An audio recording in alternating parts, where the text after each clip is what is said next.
વિદ્યાર્થી મિત્રો, અગાઉના વિડિયોની અંદર છેલ્લે આપણે આલ્કેન સંયોજનોના બંધારણીય સૂત્રો અને ઇલેક્ટ્રોનીય સૂત્રો કેવી રીતે લખાય એવું આપણે શીખ્યા. આલ્કેનનું સામાન્ય સૂત્ર CnH2n+2 છે એવું આપણે ભણ્યા. એની અંદર 4 કાર્બન વાળો આપણો આલ્કેન છે એ C4H10, જેને આપણે બ્યુટેન તરીકે ઓળખીએ છીએ. એનું બંધારણીય સૂત્ર આપણે આ રીતે લખી શકીએ એવું ભણી ગયા. અને દરેક કાર્બનની 4 સંયોજકતા પૂર્ણ કરવા માટે ખાલી સ્થાન આગળ આપણે હાઇડ્રોજન જોડતા. આ એક સરળ શૃંખલાવાળું સંયોજન કહેવાય. એને નોર્મલ બ્યુટેન તરીકે પણ આપણે ઓળખી શકીએ. પણ આ જ સંયોજનનું બીજું બંધારણીય સૂત્ર પણ આપણે લખી શકીએ. માની લો કે અહીંથી આપણે એક કાર્બનને લઈ લઈએ તો બાકી સળંગ 3 કાર્બન બને. અહીંથી જે કાર્બનને ઉઠાયો છે એને પહેલા અને છેલ્લા સાથે તો જોઈન્ટ કરી શકીએ નહીં, પણ વચ્ચેના કાર્બન સાથે આપણે આ રીતે જોઈન્ટ કરી શકીએ. અને દરેક કાર્બનની 4 સંયોજકતાઓ પૂર્ણ કરવા માટે આપણે હાઇડ્રોજન લગાવી શકીએ. તો આ રીતે જો બંધારણ લખીએ તો પણ આનું આણ્વીય સૂત્ર તો C4H10 જ મળે. આ શાખાયુક્ત બંધારણ થયું એવું કહેવાય. તો આ બંનેના આણ્વીય સૂત્રો તો સરખા જ છે, પરંતુ બંધારણીય સૂત્રો જુદા જુદા છે. એવા સંયોજનો માટે આપણે સમઘટકો એવો શબ્દ વાપરીશું. એટલે જે કાર્બનિક સંયોજનોના આણ્વીય સૂત્રો સરખા હોય પરંતુ બંધારણીય સૂત્રો જુદા જુદા હોય એવા સંયોજનોને એકબીજાના સમઘટકો કહેવાય. જૂના કોર્સની અંદર તો બ્યુટેન, પેન્ટેન, હેક્સેન આ બધાના સમઘટકો લખવાનો અભ્યાસક્રમની અંદર આપેલું હતું. પણ તમારા અભ્યાસક્રમની અંદર કોઈ સમઘટકો આપેલા નથી, એટલે આપણે એમાં બહુ ડિટેલની અંદર જતા નથી. પણ આ રીતે જો બંધારણ હોય તો એનું નામકરણ કેવી રીતે થાય એ આપણે આજ પાઠની અંદર IUPAC નામકરણ વખતે થોડીક વાત કરીશું. બરાબર? હવે કાર્બનિક સંયોજનો સરળ શૃંખલાયુક્ત, શાખાયુક્ત આવા બંધારણો ધરાવે છે. એ ઉપરાંત વલય સ્વરૂપની અંદર પણ સંયોજનો આપણને જોવા મળે છે. દાખલા તરીકે સાયક્લોહેક્સેન.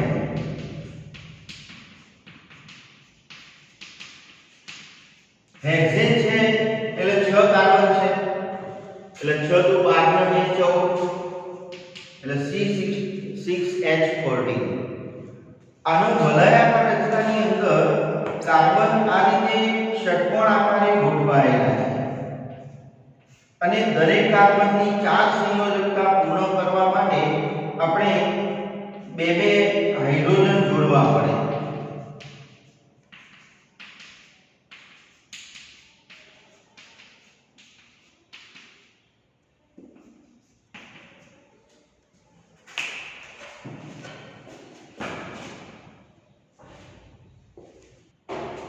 એટલે દરેક કાર્બનની સાથે આપણે બે હાઇડ્રોજન જોડીએ તો 6 * 12 એટલે 14 ની જગ્યાએ અહીં 12 હાઇડ્રોજન આવશે. આ આપણું વલયાકાર સ્વરૂપનું બંધારણ કહેવાય. કેટલાક ચક્રીય સંયોજનો પણ છે. દાખલા તરીકે બેન્ઝીન C6H6. હવે દરેક કાર્બન એ આ રીતે ષટ્કોણાકારે સાયક્લોહેક્સેનની જેમ જ જોડાયેલો છે અને 6 હાઇડ્રોજન જોઈન્ટ કરવાના છે. એટલે દરેક કાર્બનની સાથે એક હાઇડ્રોજન હોય. હવે કાર્બનની 4 સંયોજકતા પૂર્ણ થતી નથી, તો એને પૂર્ણ કરવા માટે એકાંતરે આપણે દ્વિબંધ કરવા પડે. તો એની 4 સંયોજકતા પણ પૂર્ણ થઈ જાય. આ જ બેન્ઝીનને આપણે આ રીતે પણ લખી શકીએ. અહીં જ્યાં જ્યાં અણીવાળો ભાગ આવે છે અથવા તો કાચા પડે છે, જો આગળ આપણે કાર્બન સમજવાનું અને એની સાથે હાઇડ્રોજન જોડાયેલો છે અથવા તો આપણે પણ એને દર્શાવી શકીએ છીએ જે એકાંતરિત દ્વિબંધ દર્શાવે છે। એટલે આ રીતના ચક્રીય સંયોજનો પણ આપણને જોવા મળે। પણ મિત્રો આવા સંયોજનોની અંદર પણ ફક્ત કાર્બન અને હાઇડ્રોજન જ રહેલા છે અને એટલા માટે આ હાઇડ્રોકાર્બન સંયોજનો છે। તો આ રીતે આપણને હાઇડ્રોકાર્બન સંયોજનો જે કાર્બન અને હાઇડ્રોજનના જ બનેલા છે એવા સંયોજનો મળે।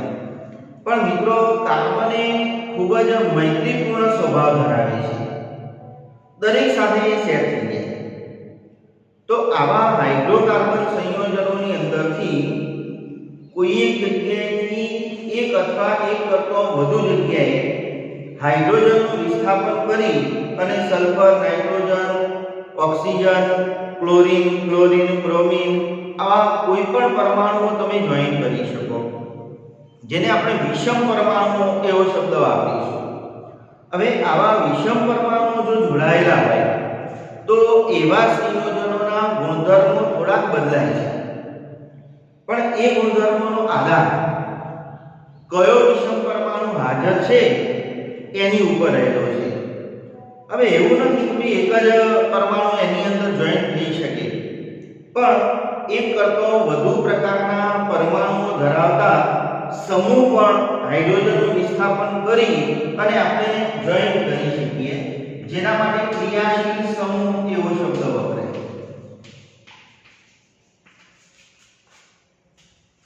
માની લો કે હેલોજન સમૂહ છે, ક્લોરીન, બ્રોમિન, આયોડીન। આની અંદરથી કોઈ એક વિષમ પરમાણુ માની લો કે આપણી જોડે C2H6 ઇથેન છે। હવે આ ઇથેનની અંદર બે કાર્બન છે એટલે આપણે એનું બંધારણ આ રીતે લખતો શીખી ગયા। હવે આની અંદરથી માનો કે કોઈ એક હાઇડ્રોજનનું વિસ્થાપન કરી અને આપણે ક્લોરીનને જોઈન કરીએ તો સંયોજન આપણું બદલાઈ ગયું કે વિષમ પરમાણુને દાખલ કર્યો।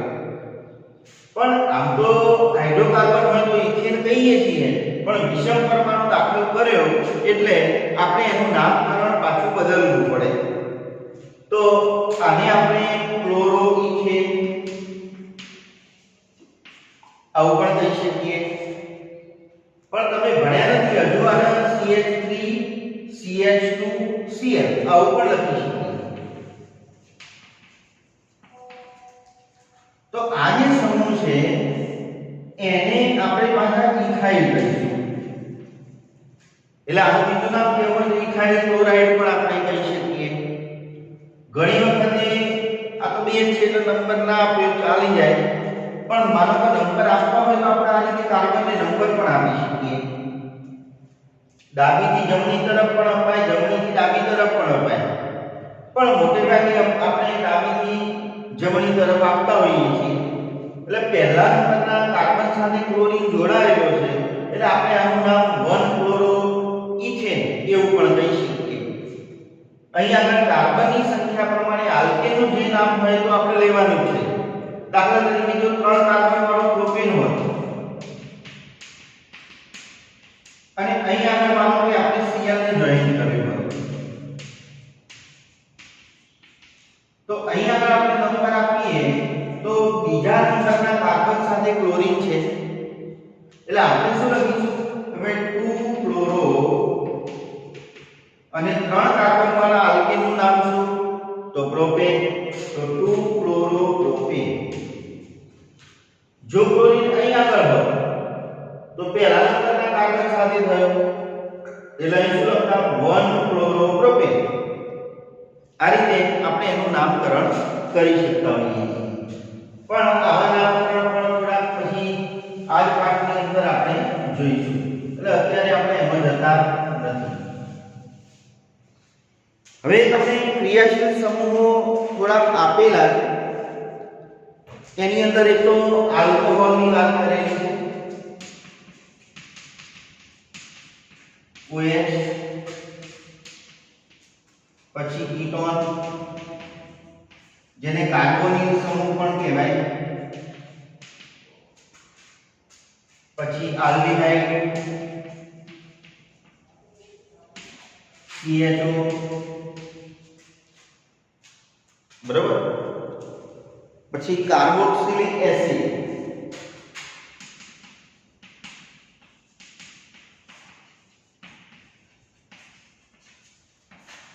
COOH.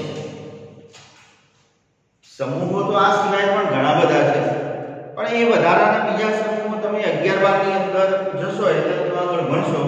પણ અત્યારે આમ તો જૂના કોર્સની અંદર દરેક સમૂહ માટેની આખી શ્રેણીઓ આપી, એના નામકરણ ને બધું આવતું, પણ તમારી બુકની અંદર એવું બધું કંઈ આપેલું નથી. પણ છતાં પણ આપણે દરેક સમૂહનું નામકરણ કેવી રીતે થાય તે આપણે જોઈશું. એ પહેલા પેલી આલ્કીન અને આલ્કાઇનની થોડીક વાત રહી ગઈ છે. આમ તો આપણે નથી બહુ, પણ છતાં જોઈ લઈએ એટલે થોડોક આપણને ખ્યાલ આવે કે એનું બંધારણીય સૂત્ર અને ઇલેક્ટ્રોનિક સૂત્ર આપણે કેવી રીતે લખી શકીએ. આપણે ભણી ગયા કે આલ્કીનનું સામાન્ય સૂત્ર CnH2n છે. આની અંદર આપણે n ની જગ્યાએ 1 મૂકીએ તો એક કાર્બન વાળું સંયોજન આપણને મળતું નથી. કેમ નથી મળતું એ અગાઉના વિડિયોની અંદર મેં તમને સમજાવ્યું. એટલે આના સંયોજનો 2 કાર્બન થી સ્ટાર્ટ થાય છે, એટલે 2 મૂકીએ તો આપણને મળે C2H4, જેને આપણે ઇથિન એવું નામ આપ્યું, ઈન પ્રત્યય લગાડતા. હવે આનું જો આપણે બંધારણીય સૂત્ર લખવું હોય તો 2 કાર્બન છે, આલ્કીનની અંદર દ્વિબંધ હોય એવું આપણે ભણી ગયા.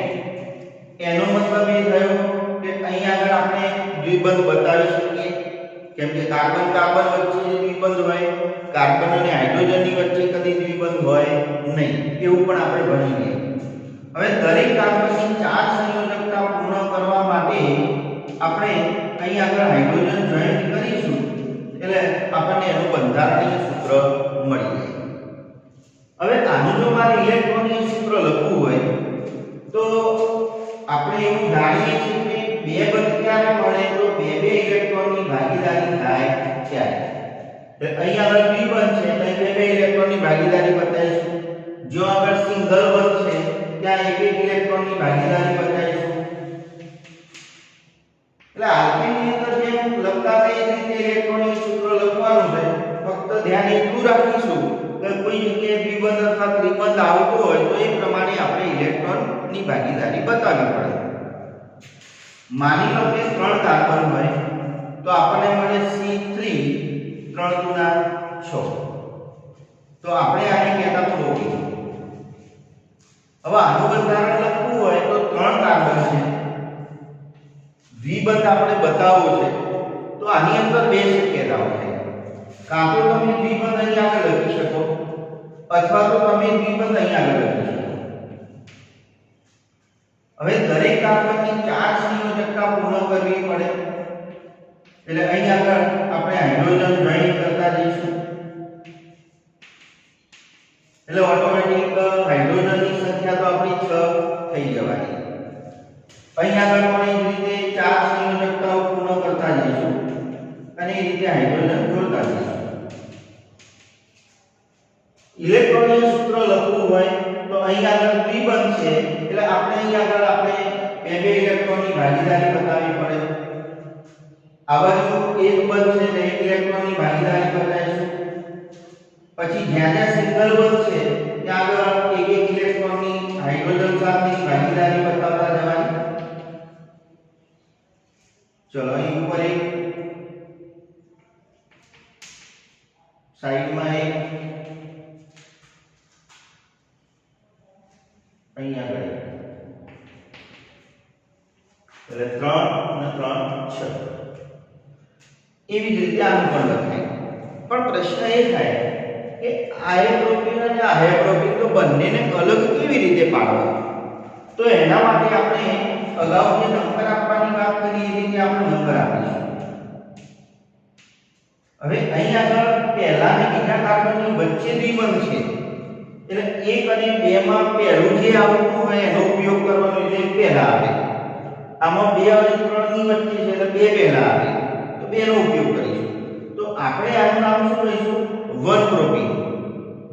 આનું નામ શું કહીશું? 2 પ્રોપીન. તો આ પણ શું થયા? એકબીજાના સમઘટકો. કેમ કે બંનેના આણ્વીય સૂત્રો તો સરખા જ છે પણ બંધારણીય સૂત્રો જુદા જુદા છે એટલે એવા સંયોજનોને એકબીજાના શું કહેવાય? સમઘટકો કહેવાય. તો આવી જ રીતે મિત્રો તમારે 4, 5 અને 6 કાર્બન વાળા સંયોજનોના બંધારણીય સૂત્રો અને ઇલેક્ટ્રોનિક સૂત્રો લખવાની પ્રેક્ટિસ કરવાની. આવું જો આલ્કાઇન હોય તો આપણે આલ્કાઇનની અંદર પણ ભણી ગયા કે આલ્કાઇનની અંદર એક કાર્બન વાળું સંયોજન આપણને મળતું નથી. એનું સામાન્ય સૂત્ર આપણે આવું ભણી ગયા CnH2n-2. મિત્રો બુકની અંદર આવું કશું આપ્યું નથી પણ ખાલી થોડીક જાણકારી માટે આપણે વાત કરતા હોઈએ છીએ એટલે થોડોક તમને ખ્યાલ આવે. આનું એક કાર્બન વાળું સંયોજન નથી તો 2 કાર્બનથી સ્ટાર્ટ થાય તો આપણે n ની જગ્યાએ 2 મૂકતા જઈએ તો આપણને મળે C2H2 જેને આપણે ઇથાઇન નામ આપ્યું. હવે આપણે જાણીએ છીએ કે આલ્કાઇનની અંદર 3 બંધ હોય તો 2 કાર્બન છે એટલે ફિક્સ છે કે આ બેની વચ્ચે જે ત્રિબંધ હોઈ શકે. દરેક કાર્બનની 4 સંયોજકતા પૂર્ણ કરીએ એટલે આપણે એક હાઇડ્રોજન જોઈન કરવો પડે એટલે આપણને C2H2 મળી જાય. આનું ઇલેક્ટ્રોનિક સૂત્ર લખવું હોય તો આ કાર્બન સાથે જમણી બાજુ 3 બંધ છે એટલે 3 ઇલેક્ટ્રોનની ભાગીદારી બતાવીશું. આ કાર્બનની ડાબી બાજુ 3 ઇલેક્ટ્રોન બતાવીશું. આ કાર્બનની જમણી બાજુ 1 બંધ છે એટલે 1 ઇલેક્ટ્રોનની ભાગીદારી બતાવીશું. એ જ રીતે અહીં આગળ પણ 1 ઇલેક્ટ્રોનની ભાગીદારી બતાવીશું. એટલે આ રીતે ઇથાઇનનું ઇલેક્ટ્રોનિક સૂત્ર થઈ ગયું. માની લો કે 3 કાર્બન હોત તો C3 અને H4 3 તો 6 માંથી 2 જાય તો 4. આને આપણે શું નામ આપેલું? તો પ્રોપીન તો પ્રોપાઇલ. પ્રોપેનનું પ્રોપાઇલ. હવે આનું બંધારણ લખવું હોય તો 3 કાર્બન છે એટલે પેલાની જે 2 શક્યતાઓ થાય. કાં તો અહીં આગળ તમે ત્રિબંધ બતાવી શકો કાં તો અહીં આગળ ત્રિબંધ બતાવી શકો. હવે દરેક કાર્બનની 4 સંયોજકતા પૂર્ણ કરવી હોય તો હાઇડ્રોજન જોડવા પડે.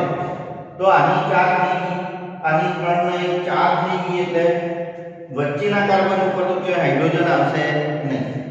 તો આની 4 ઉપયોગ કર્યો તો 1, 2, 3 અને 4. તો અહીં આગળ હાઇડ્રોજન લખીશું. એટલે 3 કાર્બન અને 4 હાઇડ્રોજન એટલે C3H4. એ જ રીતે અહીં આગળ પણ થઈ શકે. અહીં ખાલી સ્થાનની જગ્યાએ આપણે હાઇડ્રોજન લગાવી દો અને એ જ રીતે આપણે ઇલેક્ટ્રોનિક સૂત્ર લખી શકીએ. આના નામકરણની અંદર પણ પેલી જ વાત કે ભાઈ આપણે નંબર આપો તો 1, 2, 3 ચલો હવે તમે બોલો આનું નામ શું કહીશું? ખૂબ સરસ 1 પ્રોપાઇલ. આનું નામ 2 પ્રોપાઇલ. બરાબર? એટલે એ રીતે નંબર આપી અને એનો નામકરણ આપણે કરી શકીએ. બરાબર છે? આપણે આલ્કેન, આલ્કીન અને આલ્કાઇનની વાત કરી. આની અંદર આપણે એક જ શ્રેણીની વાત કરીએ આલ્કેનની. દરેકની અંદર સેમ જ છે. આમ તો 30% જે અભ્યાસક્રમ બાદ કર્યો એની અંદર સમાનધર્મી શ્રેણીને પણ બાદ કરેલી છે પણ છતાં પણ થોડુંક આપણે એની વાત કરીએ. આલ્કેન, આલ્કીન અને આલ્કાઇન ત્રણે ત્રણ સમાનધર્મી શ્રેણીઓ છે. જેમ તમે ગણિતની અંદર સમાંતર શ્રેણી ભણ્યા કે ભાઈ જે શ્રેણીના બે ક્રમિક સભ્યો વચ્ચેનો તફાવત સમાન મળતો હોય તો એવી શ્રેણીને આપણે સમાંતર શ્રેણી કહીએ છીએ. તો એવી આ વિજ્ઞાનની અંદર સમાંતર શ્રેણી છે પણ ગણિતમાં સમાંતર શ્રેણી કયું વિજ્ઞાનની અંદર આને સમાનધર્મી શ્રેણી કહ્યું. ફેર એટલો જ છે. માનો કે આપણે આલ્કેનની અંદર એવું ભણ્યા કે ભાઈ એનો પહેલો સભ્ય CH4, C2H6, C3H8, C4H10, C5H12, C6H14 આવું ભણે. હવે અહીં આગળ જોઈએ તો બે ક્રમિક સભ્ય વચ્ચેનો ડિફરન્સ કેટલો? તો આના કરતા આની અંદર એક કાર્બન વધારે છે અને બે હાઇડ્રોજન વધારે છે. દરેકની અંદર એક કાર્બન અને બે હાઇડ્રોજનનો ડિફરન્સ છે. એટલે એનો મતલબ એ થયો કે આની અંદર તમે એક કાર્બન અને બે હાઇડ્રોજન ઉમેરો તો બીજું સંયોજન મળે, બીજામાં CH2 ઉમેરો એટલે ત્રીજું મળે, ત્રીજામાં CH2 ઉમેરો એટલે ચોથું મળે. એટલે આના દરેક સભ્ય વચ્ચેનો તફાવત CH2 નો છે. બરાબર? આવું ને આવું આલ્કીન અને આલ્કાઇનની અંદર પણ છે. તમે આ રીતે શ્રેણીના સૂત્રો લખી જોજો અને પછી જોજો કેટલો ડિફરન્સ છે તો એમાં પણ CH2 નો જ છે. એક કાર્બન અને બે હાઇડ્રોજન. હવે CH2 નો તફાવત છે એનો મતલબ કે આના તમે અણુભાર શોધો તો તમે એવું જાણો છો તો ભાઈ કાર્બનનું પરમાણુય દળ કેટલું? તો 12. હાઇડ્રોજનનું કેટલું? 1. તો 4 હાઇડ્રોજનનું 4 + 12 એટલે 16 મળે. તો CH2 ઉમેરીએ છે તો બીજું સંયોજન મળે છે. એનો મતલબ એ થયો કે આ સંયોજન કરતો આના આણ્વીય દળમાં કેટલો વધારો થવાનો? તો 12 + 2 એટલે 14 એટોમિક માસ પર યુનિટનો વધારો થવાનો. એનો મતલબ એ થયો કે જેમ જેમ શ્રેણીમાં ઉપરથી નીચે તરફ જઈએ એમ 14 AMU નું આણ્વીય દળમાં વધારો જોવા મળશે. આણ્વીય દળ વધશે એટલે આણ્વીય દળ સાથે જોડાયેલા જે ગુણધર્મો છે એ ગુણધર્મો પણ બદલાશે. દાખલા તરીકે ગલન બિંદુ છે, ઉત્કલન બિંદુ છે, પાણીની અંદર દ્રાવ્યતા છે, આવા જે ભૌતિક ગુણધર્મો છે એ ગુણધર્મોની અંદર આપણને ફેરફાર જોવા મળે. પણ રાસાયણિક ગુણધર્મો તો બધાના સેમ જ રહેવાના, કેમ કે રાસાયણિક ગુણધર્મોનો આધાર એ એની અંદર હાજર રહેલા ક્રિયાશીલ સમૂહ ઉપર છે. આ તો બધા હાઇડ્રોકાર્બન સંયોજનો છે એટલે એના રાસાયણિક ગુણધર્મો તો સરખા જ હશે પણ ભૌતિક ગુણધર્મોની અંદર આપણને ફેરફાર જોવા મળશે. બરાબર? એટલે આ રીતે ક્રમિક સભ્યો વચ્ચેનો તફાવત સરખો છે અને એટલા માટે આલ્કેન, આલ્કીન અને આલ્કાઇન ત્રણે ત્રણ આપણી સમાનધર્મી શ્રેણીઓ છે એવું આપણે કહી શકીશું.